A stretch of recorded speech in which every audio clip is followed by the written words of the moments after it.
mostly personal empowerment, because a Palestinian that lives in Israel can feel it, and he feels it on a daily basis. He feels different. He feels that his language is being treated. When people are hearing his languages, they're more afraid.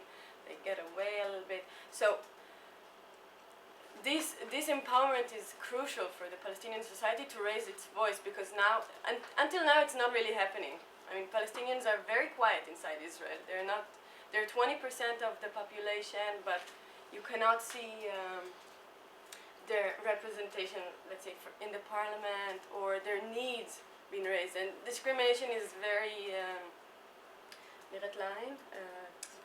visible, yeah.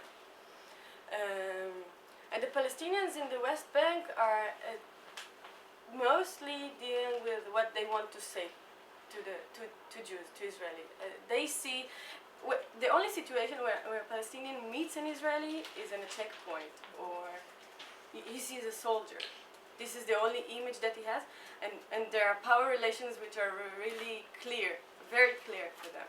So the opportunity to speak, to say what you want, to say your demands, to blame the other side is very crucial as well. And this is what they're dealing with in part of the schools, and in other schools, our coordinator now is dealing a lot with democracy and human rights, and understanding these terms and what they have, what it's meaning for the Palestinian society, in order to develop a country, eventually a country that will hold these values. Sorry for my English. It's tough.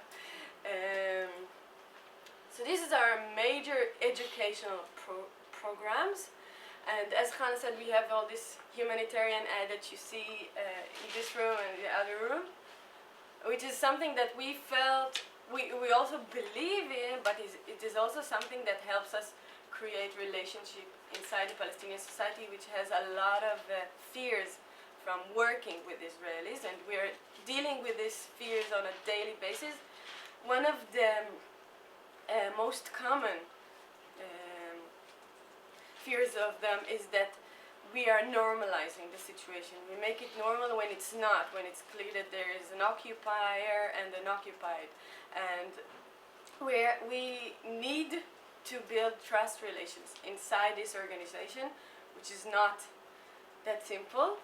And the process, I think that the process that the kids will tell you they're going through is very similar to what we are going through inside the organization. It's very difficult to cooperate and to make a joint organization in a reality which is very different, and it's clear who is weak and who is strong. To work, we're really trying to build a framework for long-term work. We start with the young journalists who write the magazine are like 12, 13, 14, and we try to work with a group of them, which will be from the 3 different communities, a total of about 15 kids, for 2 years, so that they'll really go through a long process of working together. They start with the single identity sessions with their own facilitator and do some letter exchanges, and every other month we bring them together for a seminar, and they'll go through that process for 2 years. And then we're trying to, this is all sort of in the process of formulating. The organization has grown and shifted a lot, especially in the past 2 years, but this is sort of our vision, that then there'll be this video framework for graduates of the editorial groups, we call them, and then a young leadership group for graduates of the video group, so that kids who want to be involved in a Windows framework will have this like from middle school through high school graduation. And at the same time working in the schools, and a lot of the kids who come to our groups are from the schools that we work most closely in. We try to keep working in the same schools each year, so that even if we're only working in one class in each school, we'll reach more kids, and it'll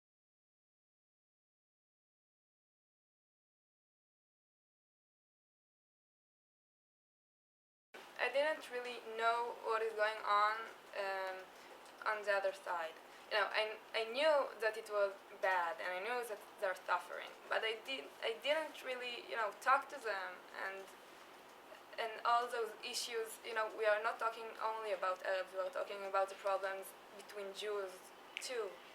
So it's really interesting, and I think I am really more exposed to all these issues when I'm here. and I really כאילו הרבה יותר עכשיו מודעת למה שהולך. We're much more aware. I think that meeting the other in so many ways sharpen your own identity, and you start to ask questions about things you didn't ask before. And one of the girls from their group, Maya, said a really beautiful sentence after the first meeting. She had it was kind of traumatic because the Palestinians blamed her and told her that told the Israelis that we're responsible to what is happening to them, and it's very like heavy luggage to carry. And when Maya came and we met a week after, she said that before she felt, that there are other people, the other bad Israeli people, and in the meeting, and she didn't feel responsible. She didn't feel part of these people, and after the meeting, she understood that she's part of what is happening. She's an Israeli whether she wants it or not. She is here, and I think that meeting the other side and hearing these things and being exposed to these dilemmas is really creating a sharpened identity, and maybe a new Israeli identity that is a little bit that is awake from the dream that we are living in, but trying to create something new, something a little bit different that is recognizing the other without giving up on ourselves. And this is something very important in the process that is happening. And to see what is really happening, and I found it really interesting to be here and to meet Arab teenagers that are living in so different reality, and I'm really happy about it. And the most important thing here, I think, is really meeting other Arab teenagers and talking with them, and see that they're not so different than us. We like the same stuff, and